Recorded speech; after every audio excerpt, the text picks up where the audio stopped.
आगरा के फतेहाबाद में गढ़ पर मेला लगाया गया, जिस मेले के मुख्य अतिथि रहे छोटेलाल वर्मा द्वारा फीता काटा गया।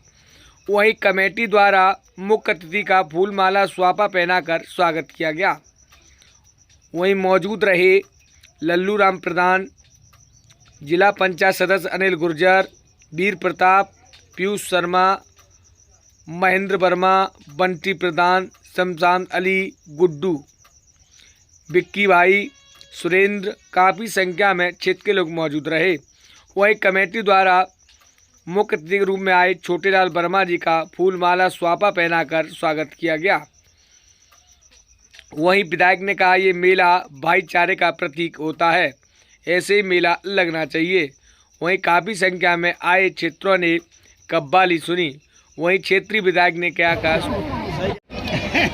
माननीय सैयद बाबा के चरणों में नमन करते हुए उनके ये हमारे हिसाब से तो सैकड़ों वर्षों से ये मेला लगता चला आ रहा है।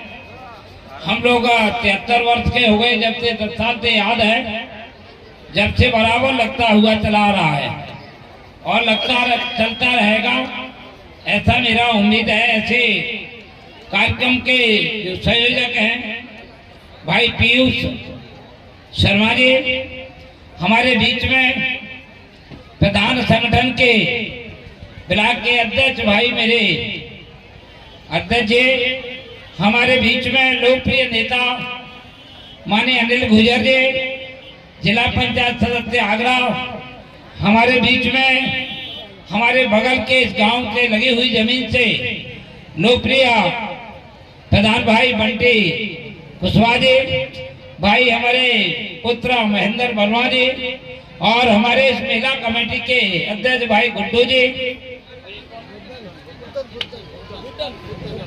मानी बुद्धन जी और संपूर्ण कव्वाली आके जो हमारे कहने वाले आए कवि बंधुओं और सुनने वाले सभी महानुभावों से मेरा अनुरोध है कि आप लोग आज मेले का सभी आनंद लेके जाएं।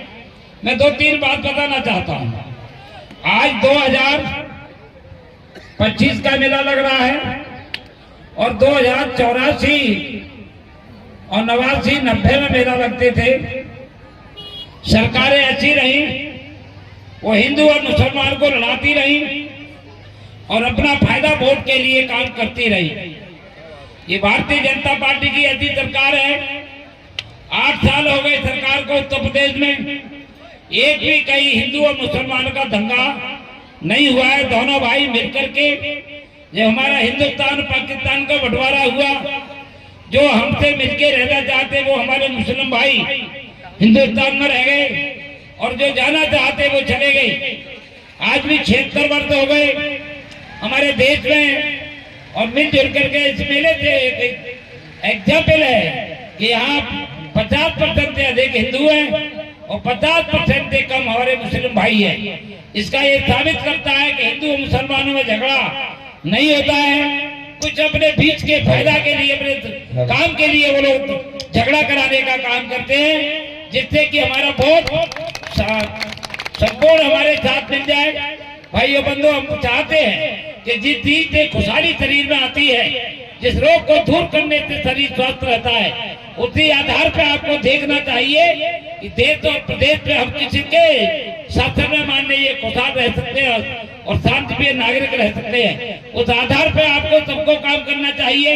हमारी सरकार ने न हिंदू देखा, न मुसलमान देखा, न ईसाई, न सिख, न बौद्ध, कोई किसी को नहीं देखा। जब से कोरोना काल खंड का काम चला था, आप लोग जानते हैं कि उस समय किसी के पास कोई धर्म हो, खाने को जगह नहीं थी। ऐसी बीमारी, और बीमारी कोई धर्म नहीं देखती है, बीमारी कोई जाति नहीं देखती है, बीमारी कोई गोत्र नहीं देखती है। बीमारी जिसको आती है वो ऐसी बीमारी थी कि उस समय हमारी सरकार ने आप जैसे सभी गरीब भाइयों को, इस देश के रहने वाले चाहे किसी धर्म के, सबको बराबर गेहूं गल्ला देने का काम किया, जिससे कि फ्री सभी लोगों के लिए काम करने का, आज भी फ्री गल्ला दिया जा रहा है। ऐसा नहीं है कि ये भाजपा सरकार है तो हिंदुओं को देगी, ये मुसलमानों को नहीं देगी, ये सिखों को नहीं देगी, ये ईसाइयों को नहीं देगी।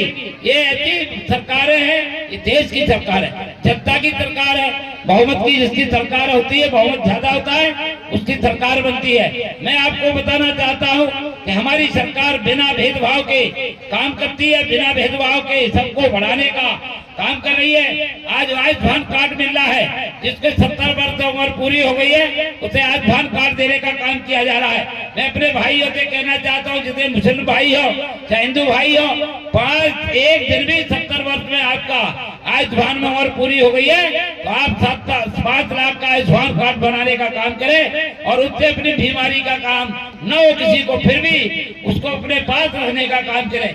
हमारी सरकार तमाम ऐसी बातें ज्यादा न कहते हुए इतना कहता हूँ कि हमारी सरकार न हिंदू मुसलमान न हमारे ईसाई सिख किसी की नहीं है, सभी धर्मों की, सभी जातियों की, सभी मनुष्यों की। उत्तर प्रदेश के जो रहने वाले हैं, देश के जो हमारे रहने वाले हैं, मैं आज बताना चाहता हूँ आप लोगों के माध्यम से कि देश के ऐसे लोग भी प्रधानमंत्री हैं, उन्होंने अपनी इतनी साख जमाई है, आज विश्व में उनका डंका बज रहा है। आज आर्थिक दृष्टि की तौर पर भी 4थे स्थान पर विश्व में पहुंच चुके हैं। आने वाला समय 2043 का है और विकसित भारत बनाने का है कि हम विश्व के गुरु बने और अमेरिका से अपना छीने और देश के चाहे मुसलमान, हिंदू, ईसाई, सिख, माने बहुत सब लोग मिल करके नहीं एक साथ काम करें और अपने देश की तरक्की करने का काम करें। बहुत बहुत धन्यवाद, बहुत बहुत बधाई और जय हो भाई। ये कहना चाहता हूँ, हमारे देश में और प्रदेश में चाहे हिंदू धर्म का मेला हो, चाहे मुस्लिम समाज का मेला हो, चाहे ईसाइयों का हो,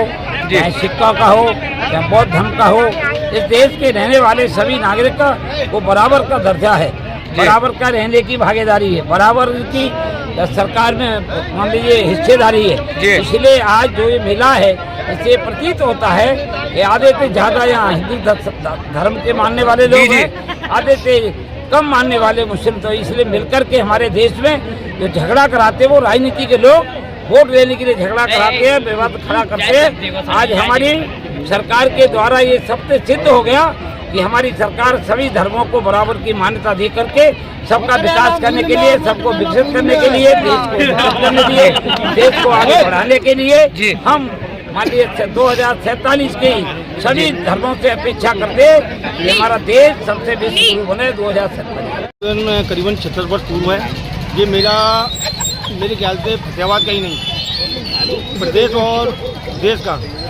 जो हिंदू मुस्लिम आपस में सौहार्द है, आपस में भाईचारे का एक प्रतीक है। और ये मेरा ये इच्छा है और मैं सबसे गुजारिश करना चाहता हूँ कि इसी प्रकार के आयोजन समय समय पर होते रहें, जैसे कि हिंदू मुस्लिम के आपसी सद्भाव बना रहे।